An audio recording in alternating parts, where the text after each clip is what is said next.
Hi there, Wargamers. It's Kings of War time, it's Battle Report time. I'm joined here by the legendary Spud. Yes. And we're going to giving you a what you wanted, another Kings of War Battle Report. This time it's, this time it's, and as many times before and again will be, we feature my Kingdom of Men and Spud's Abyssal Dwarf army. So we're just going to go over our armies now. We're basically, as we're still learning, we're playing a basic kill scenario. So nothing too complicated scenario-wise. And we're just going to go over our armies now. So over to the armies. Right then, 1,000 points armies this time. I've got we've already done deployment, so we've got Spud's Abyssals over there. I'll go over his army in more detail in a second. My Kingdom of Men over here. So in my left flank, I've got a shield wall.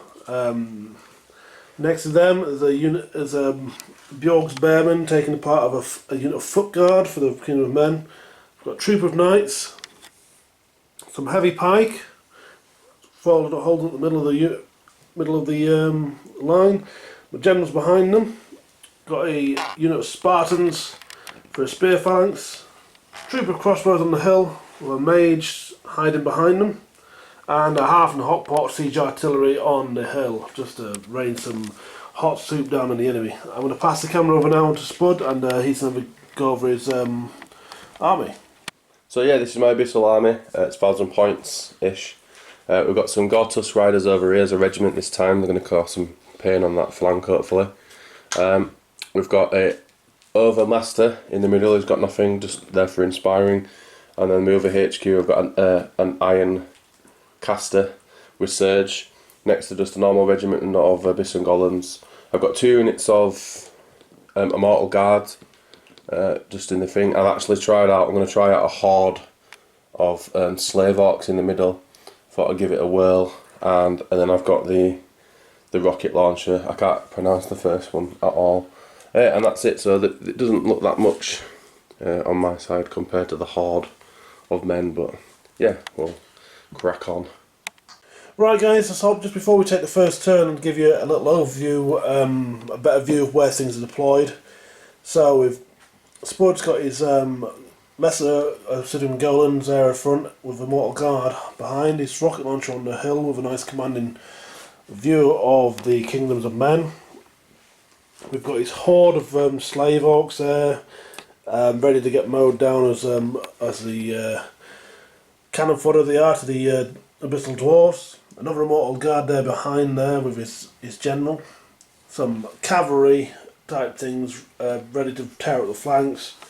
And I'm just going to pass the camera over to Spud quickly and have a look, pan down mine army. So we've got the artillery on the hill, crossbows, nice little pincushion, oh well not pincushion but spiky bit in the middle. It's some knights and some infantry to round outside. Alright guys, we're going to roll for first turn now, and we're going to grab a dice, Spud, and we'll see you.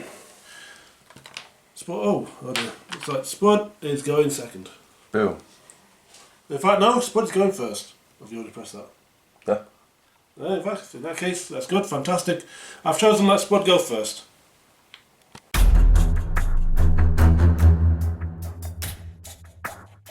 So yeah, my turn 1 was just pretty much move forward a little bit. This wall is actually diagonal over the horde. Here, I've started going up these up with the flank, the Gore Riders over there. I've tried staying these as much forward as possible so I can still have line of sight, and then he's shot at, didn't even declare what I was shooting at. That's a good point really, it's a good job you missed really, isn't it? Yeah, I missed every single shot, I just rolled them and then just told, yeah. So yeah, I think that's why he didn't hit guys, he didn't actually aim at a target, he just like fired it and just like hope for the best. I got too excited. Yeah. So yeah, that's it really. Alright, so that was Spud's turn 1, we'll be back in a second after my turn. Right guys, for my turn 1, the shield wall moves at the double of the flank. The foot guard advanced over the wall and then repositioned himself. The knights trundled off over there for some reason, I don't know myself. The spiky bits moved up gingerly towards up the middle. The crossbows unleashed their fury against their golems, causing 1 point of damage on the unit.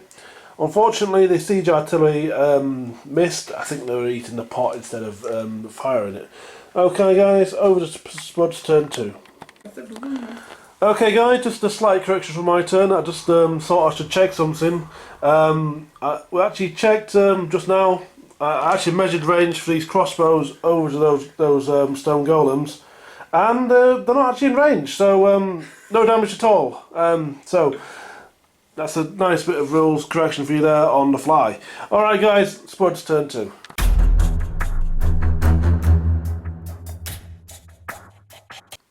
So yeah, my turn 2. I've kind of tried being tactical, but I don't think it's really working. I've started putting my Gorbeast a little bit more pressure on his artillery into the flank of over there. There's a massive problem right now with this being a bottleneck for me, so I'm kind of struggling with this horde. But I kind of had to put it in the middle to protect my Immortal Guard. Got my leader. These have started going towards them over there, and these have started, yeah, just doing that really. And Protecting the flank. Yeah, there's not really much to do. It's a bit of a cat and mouse at the moment. I don't really want to charge in case I get like smashed to bits, because I might have been shambled to get into that flank, but I didn't want to risk it in case I got battered for next turn. Yeah, and then this fired at the crossbowmen over there, and I caused 1 wound because I got vicious, so what I didn't use last turn, so it's really helpful. Even though it didn't do anything, but I remembered it. You didn't hit last time. Yeah. You need to hit to be vicious. Yeah. So yeah, it's going well so far. So yeah, it's over to Dan's turn 2. Alright guys, for my second turn, the knights moved out the double to get out of their the threat of the golems, charging them in the flank, because we couldn't really do anything to go without wood. We didn't want to lose Thunderous Charge. This is what they're best for. The shield wall turned and advanced. Foot guard, they advanced as well to the edge of the woods to make sure if we do get charged, because I'm thinking I won't get the charge, to make sure he's charging through the woods to make it hard as possible for him. The general advanced behind the foot guard to give them inspiring to the shield wall and the pikes in the middle, which just advanced slightly. The spears, they advance and turn slightly to protect themselves against the cavalry, which is no longer there, which is something we'll get into in a second. The wizard moved round the front of the crossbows to be able to lightning bolt something. So, what happened to this cavalry that's no longer there? Well, they got covered in soup. An amazing hit with the artillery piece. Got 7 hits from that, and caused 6 damage. The wizard added on, and the crossbows even caused some damage, and we managed to destroy the unit in that round of shooting, which was really unexpected. But they are slave cavalry orcs, so they have got quite a low nerve value. So it's over to Spud for his turn 3. Back in a second.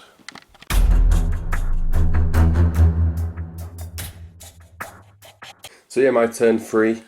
Unfortunately, obviously I lost my cavalry on that flank over there, so that kind of made me a little bit upset. So I've had to move my slave orcs as fast as possible without clipping trees just to get into the bulk there. But that does mean leaving this unit of Immortal Guard down here on their own to try and catch up pretty much. These have to move into the forest. They're going to have to try and get over there. I declared a charge and went into the footmen. I caused 2 wounds. That's it really. And she tried casting fireball on the pikes, nothing happened. And this machine fired and didn't hit once. And that's it pretty much for my turn. Nothing exciting again, but next turn when Dan goes, it should be a few units popped, I think. So over to Dan's turn 3. Right guys, for my turn 3, there was lots of charges all around. The shield wall went into that Immortal Guard. The foot guard countercharged the golems. The heavy pike and the spears charged the orcs, slave orcs. And then we went on to a bit of shooting. The crossbows unleashed the fury onto the those guys. Immortal Guard. Yeah, Immortal Guard managed to miss. Hot pot. Before again, I think the halflings are eating too much of the ingredients and therefore not concentrating firing. The wizard did manage to knock down a point damage onto the immortal guards, but we didn't do any enough to do any damage to make the unit waver. Combat was rather disappointed. The shield wall was just what it did. It just was a shield wall, and they didn't decided to hurt any of the immortal guard, proving they are in fact immortal. The foot guard, pretty much same story. They did some one that did mighty 4 damage, but I didn't get enough to cause them to break. Then the heavy pike and the spears between them caused 1 damage on the orcs. They were both charging over obstacles, so it did make them a bit harder to hit, but still 1 damage on the orcs. Alright guys, it's over to Spud for turn 4. Back in a bit. Okay guys, one little note to say. I think I missed the knights advanced up around the side to threaten something. Don't know what yet, but we're threatening something. Alright guys, now it's Spud's turn. 3, 4, 4, yes.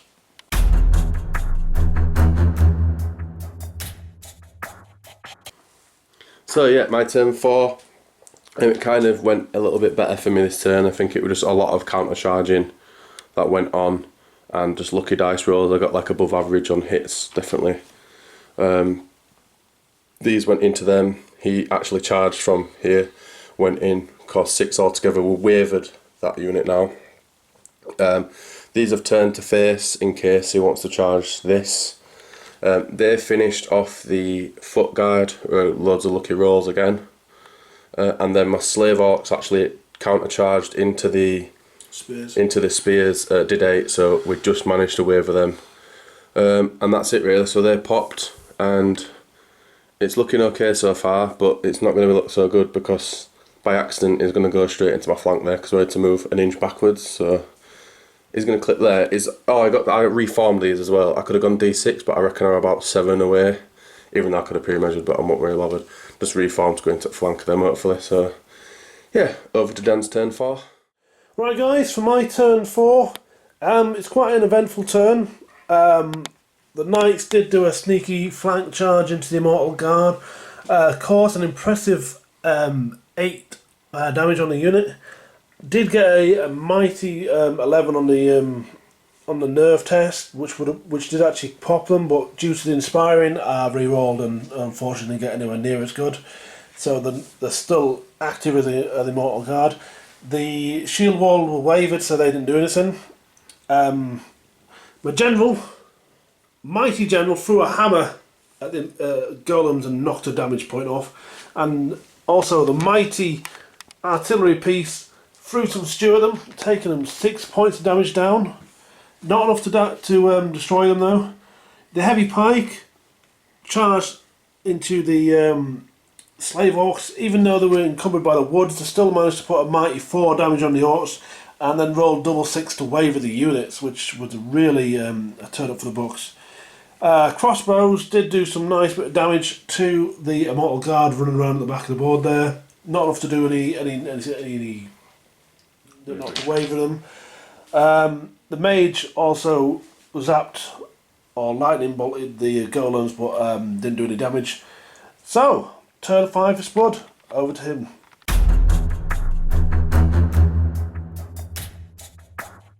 So yeah, this turn was a little bit more successful in a kind of strange way.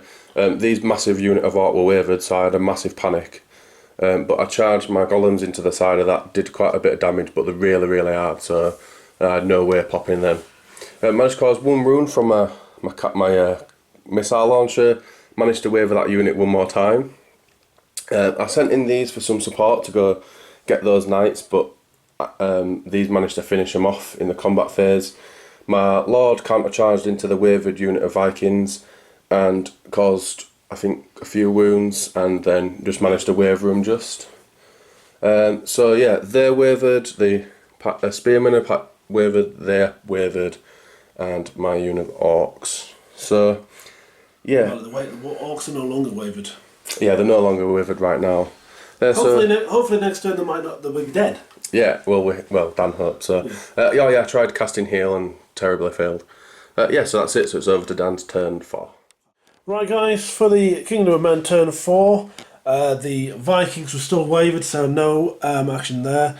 The Pikes did a spectacular job with the help of the General, and they countercharged the Golems, and we caused enough damage to destroy them. Spears were wavered as well, so no movement there. The little bastion of ranged fire over here did manage to put some damage on the orcs. Unfortunately, not enough to cause any wavering or to pop them, but it was some more damage nonetheless. Alright guys, it's over to Spud for turn 5 to see what he can pull out the bag. Right guys, just a little a little note for turn 4. As we're still learning, Spud did destroy the knights, but didn't realise he could have done a reform, so he's actually just reformed, so he's now facing the Vikings. So if he just charges, that's what's happened there, guys. Alright guys, now we're on to turn 5.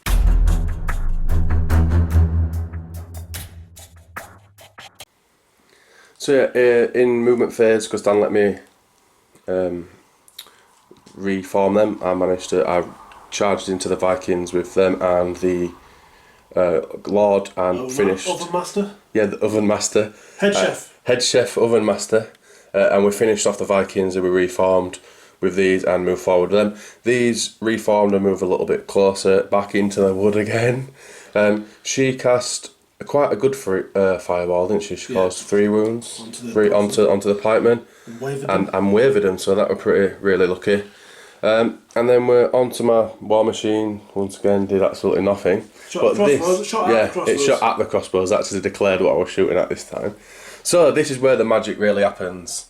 So if I'd have had to charge them, because I've got yellow bellied, and if I roll over 1, I wouldn't have been able to charge them. But because I can counter charge them, I just went into them. I got a ridiculous amount of hits. As you can see, I'd caused 18 wounds onto Dan. Double the damage. Yeah. He doubled the damage on the unit. So anything but a double 1 would have wavered or destroyed that unit, and I rolled double 1. And you know what happened now? This was saying now, "This is Sparta!" That is pretty much what they've said. Yeah. Leonidas has just kicked down the head orc in front and has just said no.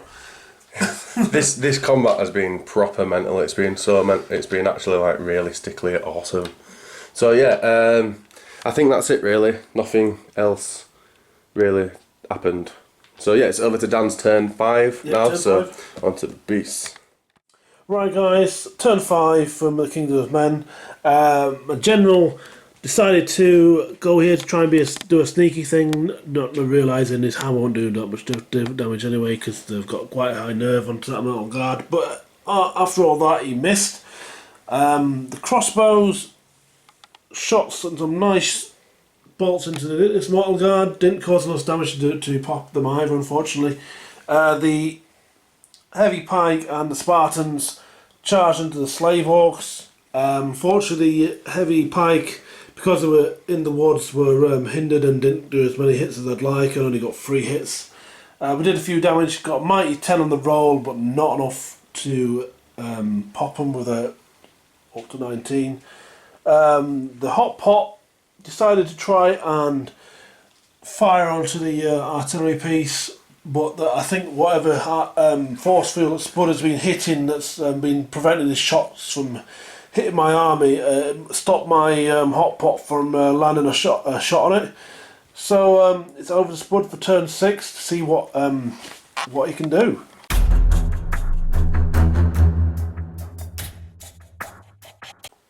So yeah, my last turn, to be honest, I had to try destroy and get as many things off the board as possible this turn. So I went all heroic. I didn't have to actually do this, but I thought it'd be cool to have heroic. General on general down action, I caused 1 wound, nothing at all. I reformed them just in case. So all game I've been complaining that this thing's been rubbish. So in the last turn, if we take a look, I've been shooting those crossbowmen. Yes, I actually caused 3 wounds and managed to rout, and they popped the crossbowmen in the last turn. So 85 points for 85 points. They're still done. They could have done it like 6 turns ago, but you know. And what I thought were quite funny is that they actually have vicious on these. So that means I've got vicious spears, and it did help. So over to this action. So these charged back into the spearmen eventually for the Spartans. We caused an altogether of 26 wounds, and I had to re-roll it because he had its inspiring. I eventually got rid of them, and then these went into the heavy pikemen and managed to rout them just literally bang on. So yeah, I think this could be over unless Dan miraculously, unless, yeah, it could happen. So yeah, over to Dan's last turn. So catch you in a sec. Do a trick shot with the catapult. Okay, guys, my last turn. I tried the general tried to get the finish off the Immortal Guard. Immortal Guard. Thank you. We caused them damage, but unfortunately not enough to finish them off. The mage decided to use a fireball breath attack on the orcs. We caused some damage. We wanted the hot pot to help out, but unfortunately it missed. We needed a mighty double six to get rid of them, but no, unfortunately didn't make it. So I think this one has gone to Spud quite clearly there. With me on the general, a wizard, and a bunch of halflings that are probably full by now because all the hot pots haven't fired. All right there, so it all remains as the old mortal handshake. So there you go, Spud. Well done. Yeah, so, unit of the match, Spud. Who do you think? Oh, the unit of the match. Well, somehow I still think I kind of got like two in a way. I think the golems always do really well as like a bog standard. They're like the man of steel of my entire army. They're always like in the middle. They're pretty cool. But overall, I'm gonna go for this unit of Immortal Guard because they managed to flatten the cavalry, I believe. It might have been them ones. I think that was Immortal Guard. So I don't know. They all did really well. Like even the orcs held up quite a lot of pain and inflicted. So I think I'm going to go with my orcs as overall winners for causing pain against the Spartans and just inflicting pain and taking as much pain as what they did. So yeah. Yeah. I think mine, just for the very fact that they got 26 damage on them and survived to fight one more round of combat, it has to be the Spartans. Fine, yeah. By and large, because they're just like an amazing. Even though they didn't do anything with that extra turn of grace they've got, but never mind. Hot pot's still my favourite artillery piece of choice, but it's just sort of amusing about raining down soup on the enemy. Same with mine. I like my model that I've done, and it's done okay. Vicious kind of helped me a little bit more extra in this game because we didn't play it last game because we kind of forgot twice and we didn't know it existed. And plus we were doing it wrong for the first 4 turns. Yeah, we were re-rolling one dice as opposed to re-rolling ones. So it's re-roll wounds. So, but yeah, it's ones. Yeah, re-rolling ones. So it's really good. Yeah. Oh, another thing is that, guys. A good reason why multi-basing is your friend. When you try and pick up a routed unit and it decides to explode on you,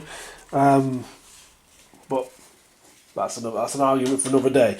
Anyway, guys, if you like this and want to see more like it, please hit that like button. It really helps the channel out. Drop a comment below of what bits you liked of this battle report, things you think we could improve, or even just think bits you liked. Don't forget to check out Spud's channel for more Kings of War stuff. He's got a couple of battle reports over there himself. I'll put a link down below for that as well. Alright guys, thanks for watching and stay safe, and Spud, what do you say? Peace. There you go, Don't forget to wear seatbelts. There you go, guys. Alright guys, thanks for watching.